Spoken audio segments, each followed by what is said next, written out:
సాహితీ మిత్రులకు నమస్తే. కాంతి నల్లూరి కథల ఛానల్కు స్వాగతం. మహోన్నతమైన మానవత సిద్ధాంతం మార్క్సిజం. ఆ సిద్ధాంతంతో పీడిత ప్రజల కోసం పోరాడి ప్రాణాలర్పించిన వారు మహోన్నత వ్యక్తులు. మనుషులను హత్య చేసి ఆనందపడి సగర్వంగా ప్రకటించి దేశ సంపదను కార్పొరేట్లకు దోసిపెట్టేవారు పాపిస్ట్ దోపిడీదారులు, నాజీల వారసులు.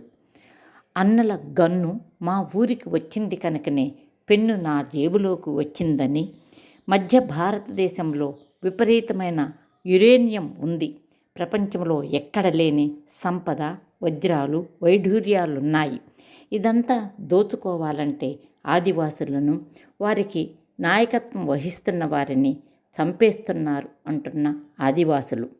పచ్చటి అడవుల్లో ఎర్రటి నెత్తుళ్ళు పారిస్తున్నారు, శాంతి చర్చలు జరపండి అంటున్న శాంతి కాముకులు. ఈ కాళరాత్రి చీకటి రోజుల్లో ఇంకెన్ని వార్తలను వినాల్సి వస్తుందో అని అంటున్న యూట్యూబర్లు. ఆయన మా అద్భుతమైన నాయకుడు, ఈ దేశ పీడిత ప్రజల ప్రీతమ సేనాని అని, విప్లవ స్వప్నాలు నేల రాలుతున్నాయి అని, చారు మజుందార్ తర్వాత పోలీసుల చేతిలో అమరుడైన విప్లవ నాయకుడు అని, అమరత్వం రమణీయమైంది, అది కాలాన్ని కౌగిలించుకొని మరో ప్రపంచాన్ని వాగ్దానం చేస్తుందని మేధావులు నివాళులు అర్పిస్తున్నారు. అందరి కోసమే కదా అంటూ బాసిత్ గారి నివాళులు విందాం రండి. అందరి కోసమే కదా అడవిలో వెన్నెలయింది, అందరి కోసమే కదా అడవిలో వెన్నెలయింది. నువ్వు సంధించిన అస్త్రం గరీబు నోటికి గంజినీరు దక్కనివ్వని స్వార్థం యొక్క చిరచ్ఛేదం కోసం. నువ్వు సంధించిన అస్త్రం గరీబు నోటికి గంజినీరు దక్కనివని స్వార్థం యొక్క శిరచ్ఛేదం కోసం.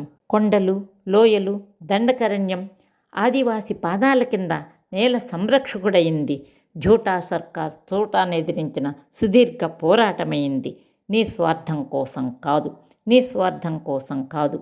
ఇప్పుడు ఒక చారిత్రక ఘటనగా మూసిన కంటి వెనక దాచిన స్వప్నమైన ఓ కామ్రేడ్, నువ్వు నడిచిన దారి, నువ్వు నడిపిన పోరు, నువ్వు ధరించిన ఆయుధం నీ కోసం కాదు.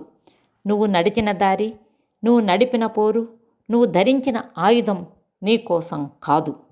నీ బాట నీ స్వార్థం కోసం కానే కాదు. మళ్ళీ చెబుతున్నా, స్వార్థం యొక్క శిరస్సు ఛేదించడం కోసమే నువ్వు సాయుధమయ్యింది. స్వార్థం యొక్క శిరస్సు ఛేదించడం కోసమే నువ్వు సాయుధమయ్యింది. నీది స్వార్థమే అయితే ఆ కొండల్లో నువ్వు దాచుకున్నదేమిటి? అబూజ్మల్లో నీ ఆస్తి ఏమిటి? కర్రెగుట్టల్లో నువ్వు కట్టుకున్నదేమిటి? ఆ కొండల గుండెల మాటన నిండిన జాతి వనరుల వనమాలి, ఆ కొండల గుండెల మాటన నిండిన జాతి వనరుల వనమాలి.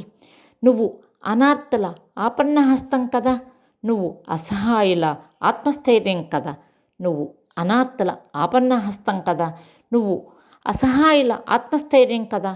కొందరికి నువ్వు అర్థం కాకపోవచ్చు, కానీ అందరి కోసమే కదా నువ్వు అడవిలో వెన్నెలయింది.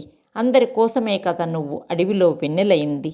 అమర సమరయోధుల రక్తాన్ని జుర్రుకుంటున్న ఆ ముసలి, అమర సమరయోధుల రక్తాన్ని జుర్రుకుంటున్న ఆ ముసలి ఇప్పుడొక వికృత వికటాటహాసం చేస్తుండవచ్చు, కానీ నువ్వు దశాబ్దాలుగా నిలబడి కలబడిన పీడిత జన పోరాటం ఇప్పుడొక ఉప్పినై ఆ రక్తపిపాసి కోరల్ని ధ్వంసం చేస్తుంది. ఈ కవిత బాసిత్ ఎంఏ గారి వాల్ నుండి తీసుకున్నది. దొంగ ఎదురు కాల్పుల్లో నేల కొరుకుతున్న అమరవీరులందరికీ పేరు పేరున ఎర్రెర్రని లాల్ సలాం, ఎర్రెర్రని లాల్ సలాం చెబుదాం రండి.